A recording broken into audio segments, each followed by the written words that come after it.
बात करेंगे रूस यूक्रेन युद्ध को लेकर, जिसको लेकर ये खबरें आ रही हैं कि युद्ध खत्म होने वाला है।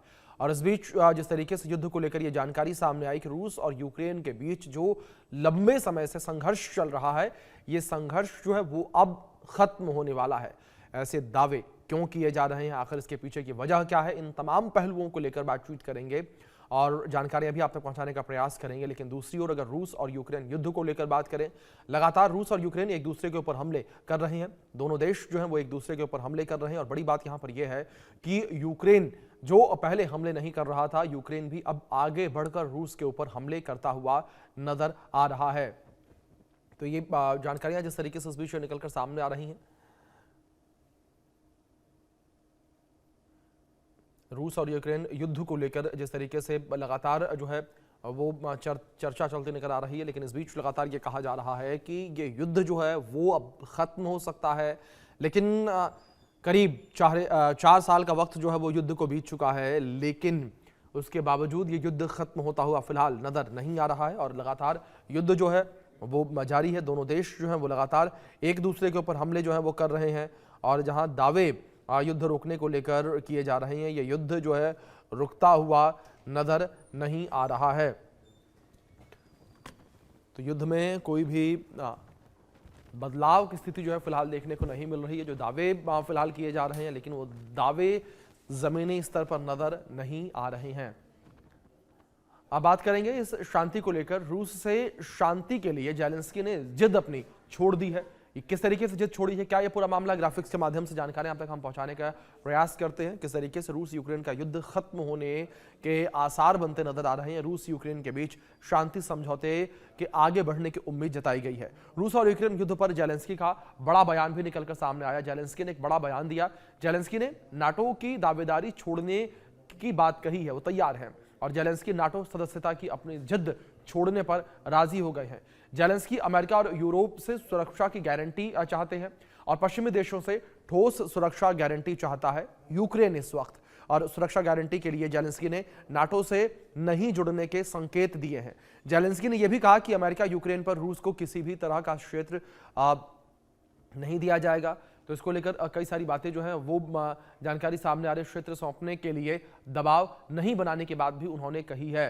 तो इस बीच जिस तरीके से ये पूरी जानकारी निकलकर सामने आई, इस बीच एक चर्चा होती हुई नजर आ रही है कि शायद लंबे समय से चलता आ रहा ये युद्ध जो है वो अब रुक जाएगा, खत्म हो जाएगा।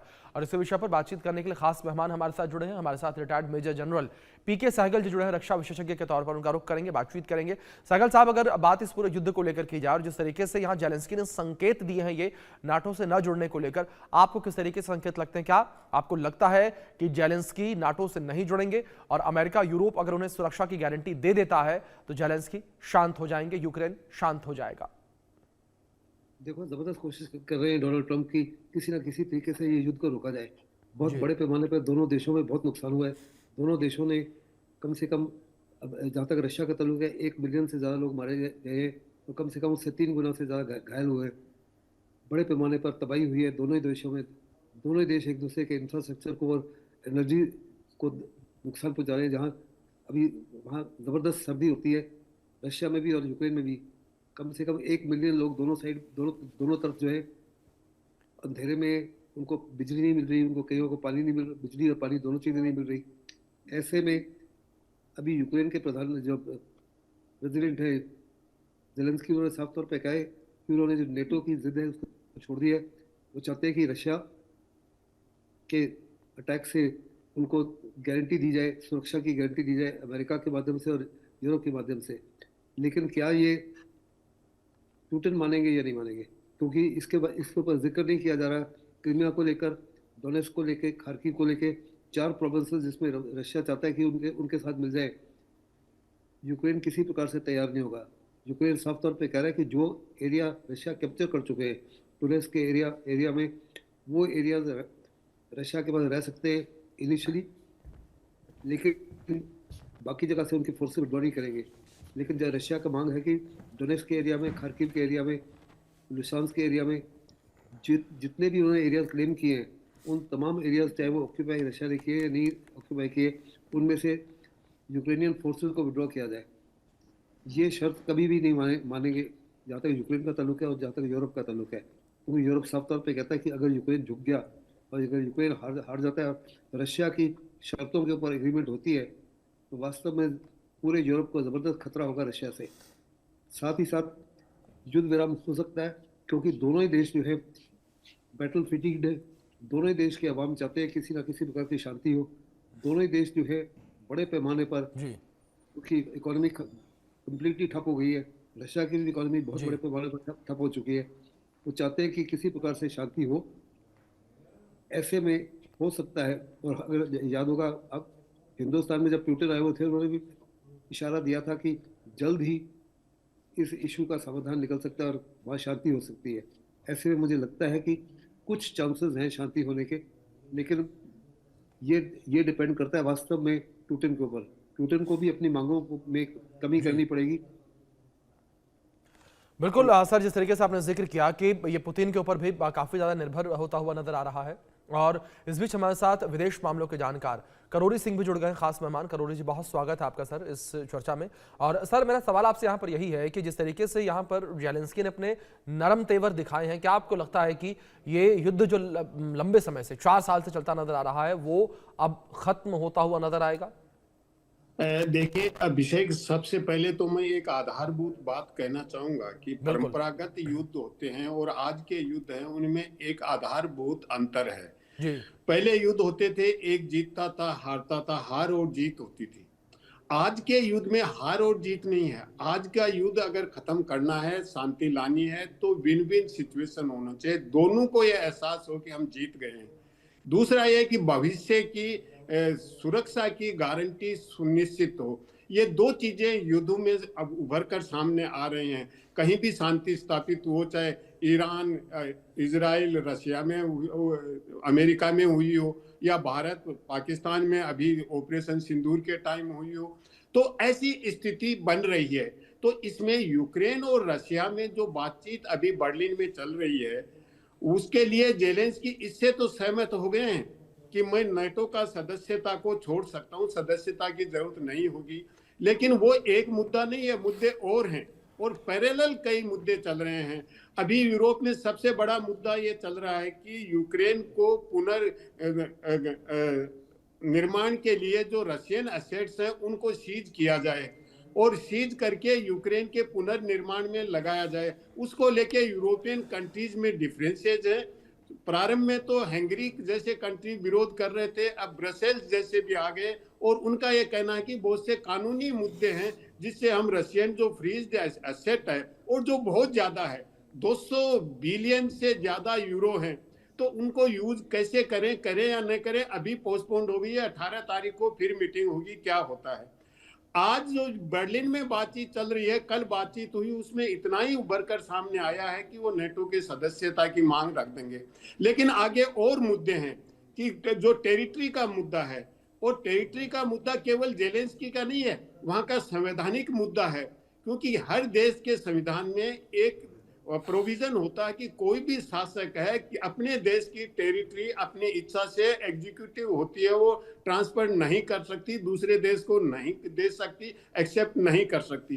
तो क्या जेलेंस्की भी एम्पावर्ड है, वो कर सकता है? मुझे लगता नहीं जेलेंस्की इसके लिए सहमत होगा या यूक्रेन का संविधान इसके लिए परमिट करेगा। तो वो टेरिटरी का इश्यू बना रहेगा। सिक्योरिटी गारंटी का सवाल है। अमेरिका ने अभी रशिया से बहुत दूरियां बना ली हैं। अमेरिका की जो नेशनल सिक्योरिटी स्ट्रेटेजी रिपोर्ट आई है 33 पेज की, उसमें अमेरिका ने स्पष्ट कह दिया है कि रशिया कोई अमेरिका के लिए एग्जिस्टेंशियल थ्रेट नहीं है, और रशिया के साथ हमें रणनीतिक स्थायित्व चाहिए, स्थायित्व हो सकता है। तो अमेरिका इसमें इन्वॉल्व नहीं होगा। जो सिक्योरिटी गारंटी की बात हो रही है, क्या यूरोप अकेला ऐसा करेगा? ब्रिटेन इसमें मामले में बहुत कंजर्वेटिव है। ब्रिटेन अभी भी मान के चल रहा है कि रशिया यूक्रेन के बाद यूरोप पे अटैक कर सकता है, क्योंकि अभी जो बर्लिन मीटिंग चल रही है, उसमें एमआई चीफ जो नई बनी है लेडी, पहले जो रॉबर्ट मूरे थे उसके बाद आई है, उसने भी वही कंजर्वेटिव एटीट्यूड अपनाया है कि रशिया अल्टीमेटली यूरोप पे अटैक कर सकता है। तो इस तरह का जो यूरोप का परसेप्शन है रशिया के बारे में, मैं इसको रशिया फोबिक कहूंगा। तो इसको कैसे अमेरिका मनवाएगा यद्यपि अमेरिका के जो स्टीव विटकोफ हैं और ट्रंप साहब के जमाई हैं, दोनों बर्लिन में हैं, प्रयास कर रहे हैं, लेकिन मुझे नहीं लगता कि अभी कोई शांति के तरफ बहुत बड़ा कदम उठा पाएंगे।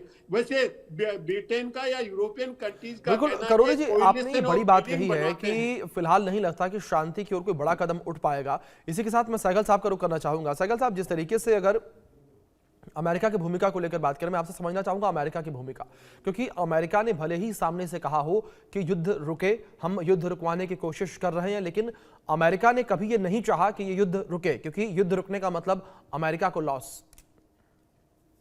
देखो, अमेरिका की जैसे ही मैंने कहा, डोनाल्ड जी। ट्रंप चाहते हैं कि उनको नोबेल पीस प्राइज मिले, और वास्तव में अगर वो यूक्रेन और रशिया के युद्ध को रुकवा सकते हैं तो इससे पूरी दुनिया को बहुत ज़्यादा फायदा होगा। पूरी दुनिया की सप्लाई चेन डिस्टर्ब हुई हुई है, फ्यूल प्राइसेस बढ़ सकती जी। है, ऑयल गैस प्राइसेस बढ़ सकती है, फर्टिलाइजर प्राइसेस बढ़ रही है, खाद्यान्न जो है, यूक्रेन जो है बहुत बड़ा सप्लायर था फूड का, सेकंड लार्जेस्ट सप्लायर था, ये दोबारा कायम हो सकती है। ऐसे में दुनिया को बहुत फायदा होगा और हो सकता है कि नोबेल पीस प्राइज उनको मिल जाए। साथ ही साथ ट्रंप की बड़ी ज़बरदस्त कोशिश है कि किसी न किसी प्रकार से रशिया को चाइना से अलग किया जाए, चाइना से विन किया जाए। वो रशिया के भी हित में है, अमेरिका के भी हित में है, वास्तव में दोनों देशों के हित में है।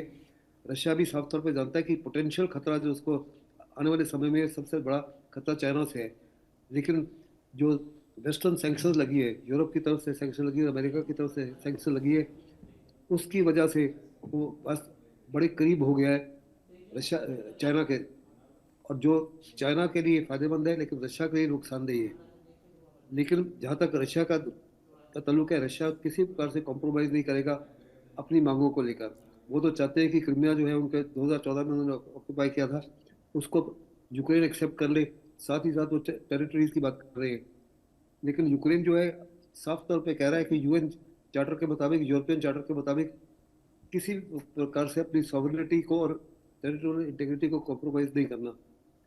क्या वास्तव में ज़ेलेंस्की के पास वो हिम्मत है, या ज़ेलेंस्की के पास वो अथॉरिटी है कि अपने अपने अपनी टेरिटरी को सौंप दे?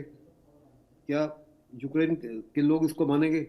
कितना नुकसान हो चुका है 4 साल में, कितना नुकसान हो गया, कितना इंफ्रास्ट्रक्चर बर्बाद हो गया, कितना लोगों के लिए मुसीबत हो गई है, पानी नहीं है, बिजली नहीं है, उसके बावजूद क्या वो टेरिटरी को देने के लिए तैयार हो जाएंगे?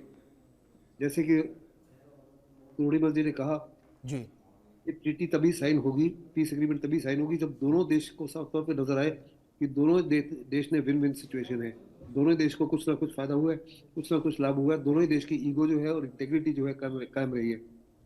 अगर ये नहीं होता तो मुझे नहीं लगता कि अगर अमेरिका की इंटेलिजेंस सोर्सेज को देखो तो कह रहे हैं कि अगर अभी समझौता नहीं होता तो वास्तव में ये लोग युद्ध जो है अगले 5 से 10 साल तक चल सकता है। जी। जब जी। ये युद्ध स्टार्ट हुआ था 2022 में, उस समय मैंने जी। साफ तौर पर कहा था कि पुतिन ने बड़ी गलती की है ये युद्ध स्टार्ट करने के। वो युद्ध जीत नहीं सकते, और नेटो और यूरोपियन यूनियन जो है यूक्रेन का ये युद्ध हारने नहीं देंगे। बिल्कुल बिल्कुल still सागर maintain- साहब, जिस तरीके से आपने जिक्र किया, करोड़ी जी भी ने जिक्र किया, साफ तौर पर दर्शाता है कि भले ही यहाँ पर शांति की बात कही जा रही हो, लेकिन फिलहाल शांति आसपास नजर नहीं आती है। आप दोनों मेहमानों से मैं रिक्वेस्ट करूंगा कि प्लीज आप दोनों मेरे साथ बने रहे, आगे भी आपसे चर्चा करेंगे, बातचीत करेंगे।